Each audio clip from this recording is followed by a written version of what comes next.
Muchas gracias, Carlos, muchas gracias a todos, aunque no los alcanzo a ver, pero bueno.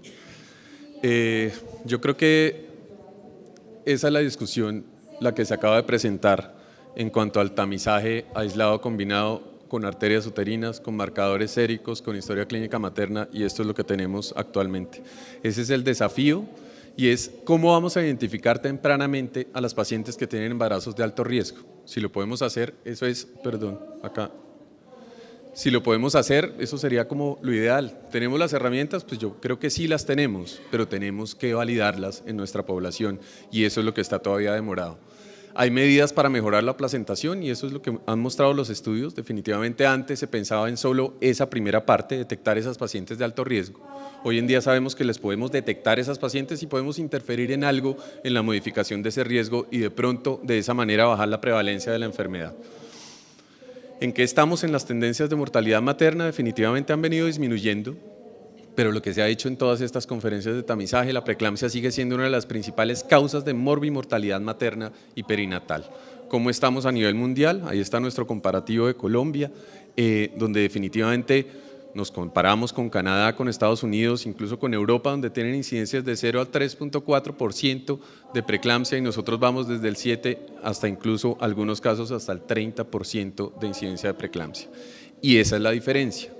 Entonces era lo que decíamos, son estratos diferentes, son regiones diferentes, son sistemas de salud diferentes y son accesos de las pacientes diferentes a estos sistemas de salud. No es lo mismo hacer un tamizaje de preeclampsia o un tamizaje de riesgo en una paciente en Bogotá, en Bucaramanga, en Armenia, en Medellín, que hacer un tamizaje de riesgo en situaciones en departamentos como La Guajira, Chocó, Guainía o el mismo Amazonas. Entonces ahí vemos realmente cómo es esa incidencia y cómo tienen incidencia hasta de 30% de preeclampsia en esas regiones apartadas del país, simplemente por dificultad de acceso a los sistemas de salud. Ese realmente es el problema que tenemos, esa diferencia que no podemos homologar unas pruebas de tamizaje a toda nuestra población colombiana. En general hemos logrado hacer algo, y esta ha sido la disminución de la tasa de mortalidad materna desde el año 98 hasta esta última publicación del 2012, que fue del Ministerio de Salud, donde definitivamente tenemos en este momento una mortalidad materna de 65.8 por 100.000 nacidos vivos. Teníamos una tan alta como de 100 por 100.000 nacidos vivos. Igual, esto es el promedio. Hay zonas en Colombia donde hay mortalidades de 130, 200 pacientes por cada 100.000 nacidos vivos. Ahí están las curvas. Bueno, no tengo indicador acá, no. Pero en la segunda línea de azul vemos los trastornos hipertensivos en embarazo, parto y puerperio, como siguen siendo nuestra primera causa de mortalidad materna. Después viene la hemorragia obstétrica y todas las otras complicaciones obstétricas, pero definitivamente tenemos que hacer algo en ese sentido. Gracias. ¿Cómo lo hacemos? Pues sabemos que definitivamente el rol está ahí, en las arterias uterinas y en ese proceso de invasión trofoblástica, que lo que va a generar es una pérdida de esa capa muscular que tienen esas arterias uterinas, destruyéndolas casi en toda su pared y permitiendo que sean vasos de gran capacitancia y de baja resistencia. Y eso es lo que se ve. Cuando hay un trastorno hipertensivo del embarazo, cuando hay un problema de crecimiento intrauterino, hay una remodelación insuficiente de esas arterias espirales, como en este caso donde vemos la luz del vaso, los glóbulos rojos a este nivel, el endotelio y toda esta capa muscular, la cual no se ha perdido por esa invasión trofoblástica, o aún cuando se da una remodelación incompleta como en este caso. Sencillamente se generan esos fenómenos de disfunción endotelial, esa hipoxia y esa isquemia placentaria con la liberación de los mediadores de inflamación, que es lo que nos va a generar como esa fisiopatología inicial del desarrollo de los trastornos hipertensivos del embarazo en este nivel. Y sabemos como de estos dos grupos que en realidad no se sabe si son dos entidades diferentes, la preeclampsia temprana y la preeclampsia tardía, o es simplemente un espectro de la misma enfermedad que se va generando. Sabemos que la preeclampsia temprana se relaciona más con problemas de restricción de crecimiento intrauterino y con una alteración a nivel del trofoblasto, y cómo las pacientes que desarrollan preeclampsia tardía usualmente tienen fetos normales o incluso grandes, es rara la presencia de restricción de crecimiento intrauterino, y lo que más se ha encontrado en este tipo de pacientes son cambios arterioscleróticos en esas arterias espirales. En general, las dos unidas nos van a dar el síndrome de preeclampsia, que es lo que queremos como tratar de detectar tempranamente en estas pacientes. ¿Para qué y para qué diferenciarlas? Básicamente por esto. porque las dos entidades también están relacionadas con un aumento en la morbimortalidad materna y perinatal. Entre más temprano se presentan esos casos de preeclampsia, más severa va a ser su patología y mucha más alta la mortalidad materna y también perinatal. ¿Qué debemos hacer? Tamizaje aislado o combinado, pues en general estos son los tres pilares que hablaba ahorita mi antecesor, el doctor Jesús Andrés, y es tratar de tamizar por historia clínica materna. Tenemos los marcadores bioquímicos que ya se están utilizando pues más por lo menos en las ciudades principales, y tenemos el tamizaje por marcadores biofísicos maternos, que son básicamente estos dos: toma de presión arterial y toma del Doppler de arterias uterinas, que es lo que nos trae esta conferencia. Cuando hacemos tamizaje por historia clínica, ya lo hemos revisado varias veces, sencillamente evaluar estos antecedentes que han sido relacionados con la incidencia de preeclampsia temprana, preeclampsia tardía o hipertensión gestacional, como el antecedente o no de preeclampsia en un embarazo previo, la historia materna de preeclampsia, el antecedente de una enfermedad hipertensiva crónica, realmente van a aumentar ese riesgo de que la patología se presente. Estos son estudios publicados en el 2004 por el grupo del King College. Y como era simplemente, si yo hago una historia clínica materna y evalúo factores de riesgo, es la tasa de detección que se me va a presentar para preeclampsia temprana de un 37% y preeclampsia tardía de un 27%. Entonces tenemos que hacer algo como más al respecto. Se han seguido haciendo estudios, el ACOG publica una lista de factores de riesgo que se deben evaluar en la historia clínica obstétrica.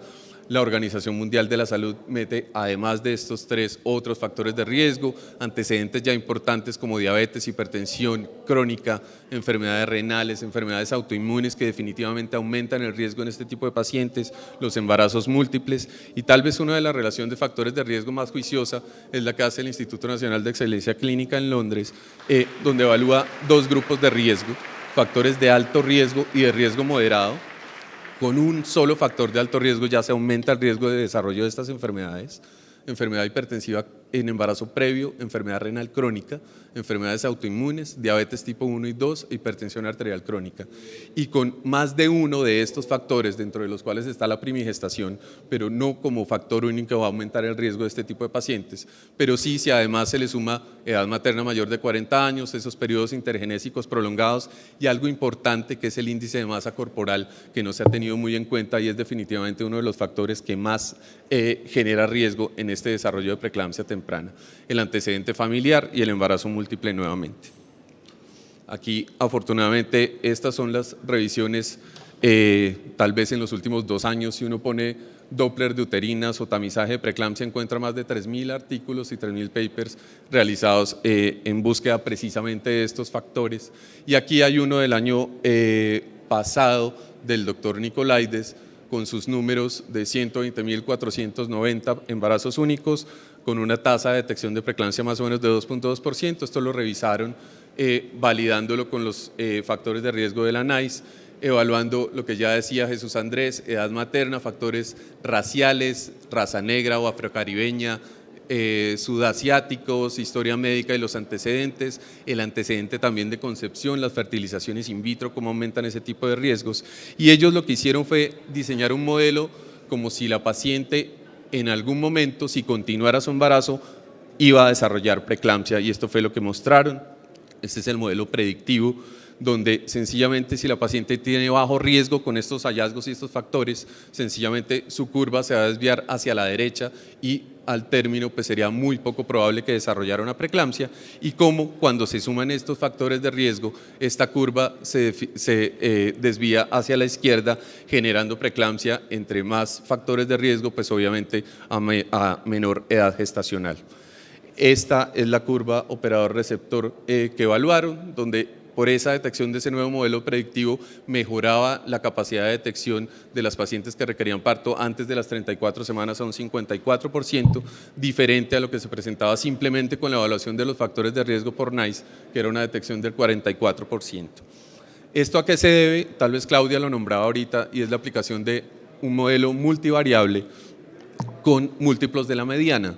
Digamos que es la forma como de darle el peso a cada una de las variables de los factores de riesgo, y no es simplemente tomarlos y anotarlos y decidir si dio 1, 2 o más factores de riesgo, sino mezclarlos en esos modelos logísticos, que es lo que de pronto nos da un peso.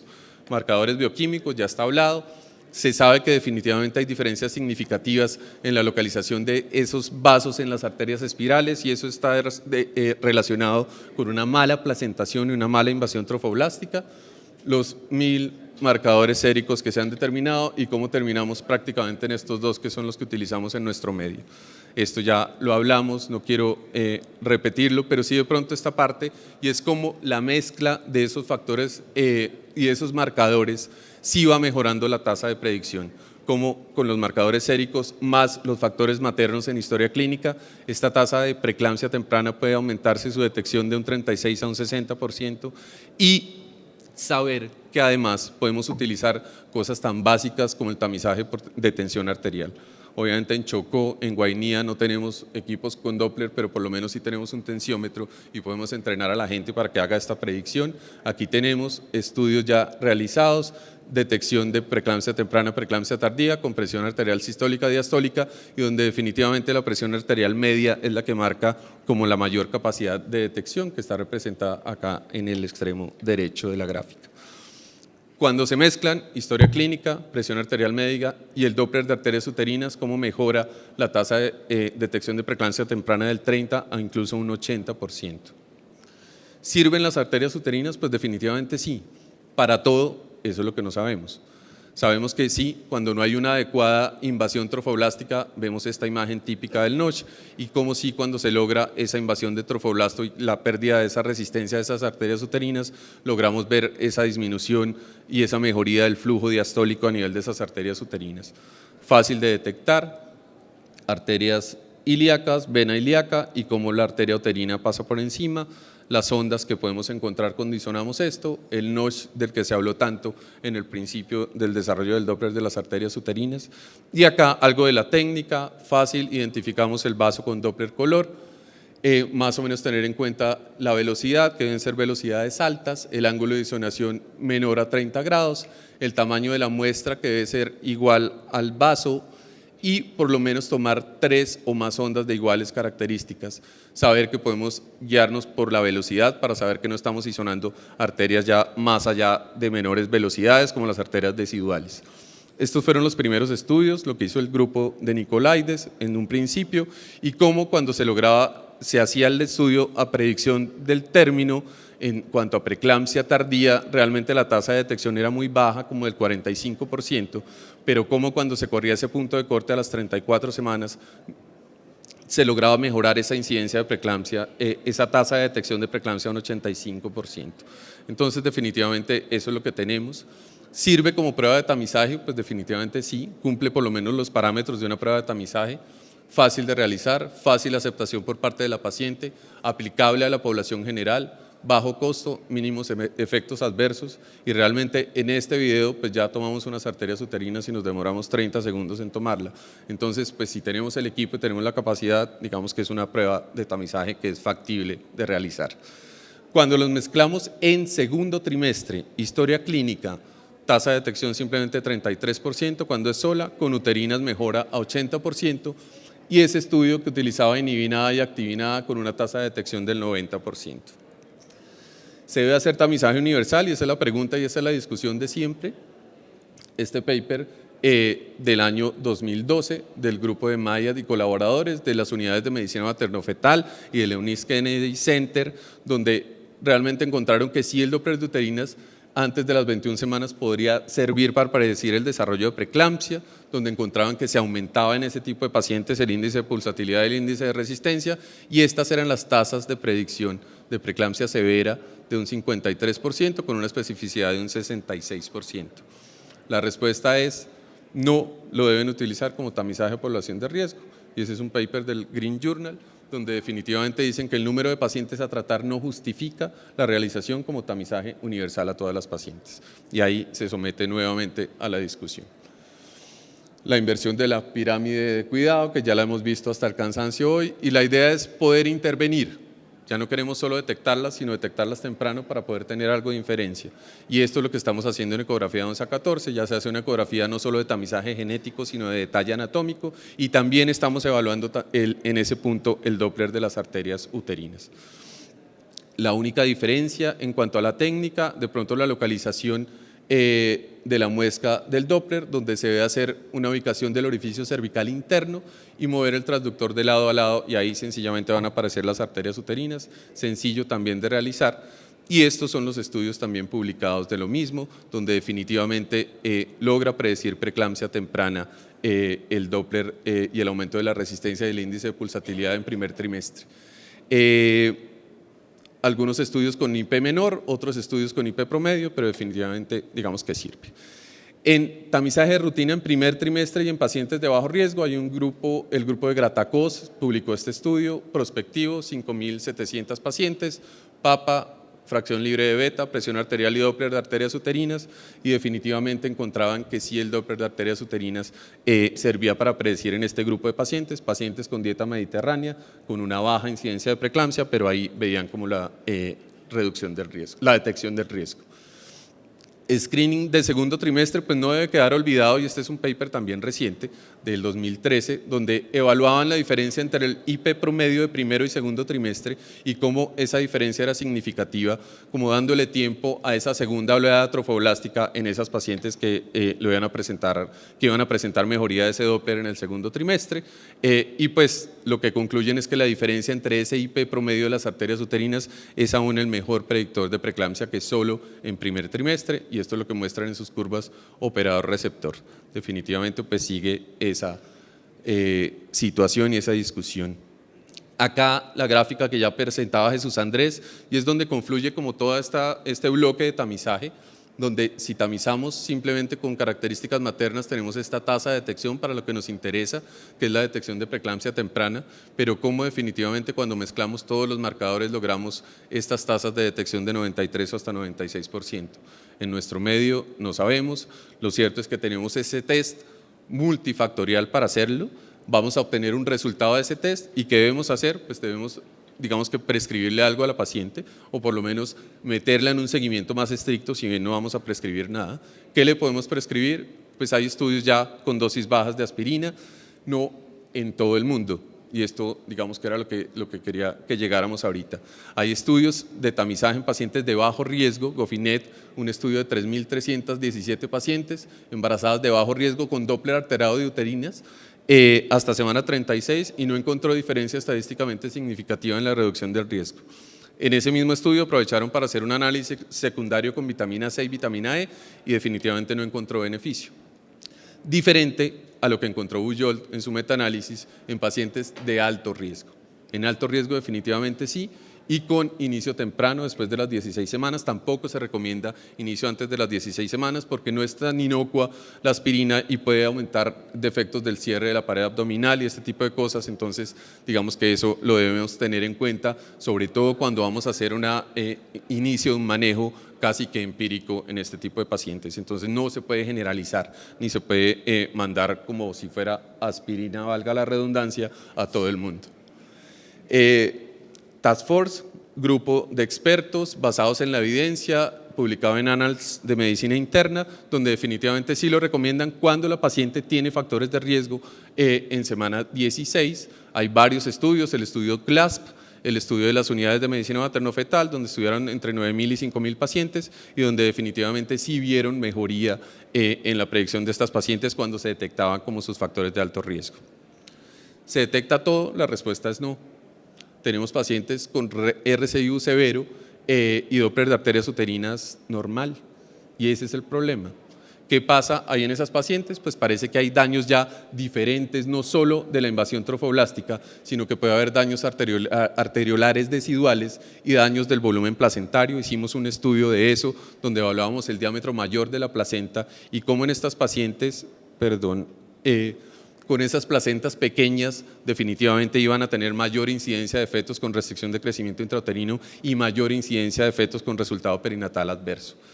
Hay muchas cosas en el tintero todavía, Doppler tisular, tenemos los equipos para hacerlo, vocal en primer trimestre, pero esto es tal vez como lo más importante que ha salido últimamente y es como tratar de hacer prevención primaria.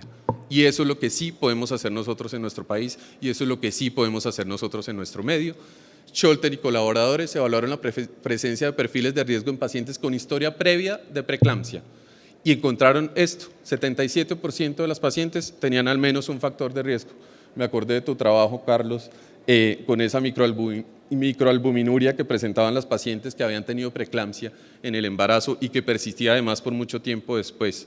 Y encontraron que había un factor de riesgo cardiovascular en más de la mitad de las pacientes, hiperhomocisteinemia en 18.7%, factores de riesgo metabólico en esas pacientes obesas con resistencia a la insulina y factores de riesgo, pues obviamente, de las pacientes con trombofilia. ¿Cómo se ha hecho el tamizaje tradicional? Multimarcador, que es lo que estamos intentando hacer ahora, determinar si es una paciente de bajo o de alto riesgo y punto. ¿Qué es lo que se propone? Tamizaje de preeclampsia con identificación de riesgo, esto lo propone el doctor Bachat en la última editorial del Journal Blanco de este año. Multimarcador, pacientes de bajo riesgo o de alto riesgo, ya termino en la siguiente. Y como estas pacientes de alto riesgo no nos podemos quedar tranquilos simplemente con decirlo, sino tenemos que tratar de clasificarlas a qué perfil de riesgo pertenecen. O bien factores no tratables, que son los factores de raza, los factores de edad, los factores no modificables, o factores tratables como esos factores metabólicos, cardiovasculares y protrombóticos. ¿Por qué? Pues porque todas las pacientes son diferentes. Sobre todo en nuestro país, todas las pacientes son diferentes. Sobre todo en nuestro país, todas las pacientes tienen diferencia en las barreras de acceso. Entonces, tamizaje 11 a 14, riesgo aumentado de preeclampsia, determinar qué perfil de riesgo tiene esta paciente y cómo se lo podemos modificar y ahí sí tratar de intervenir.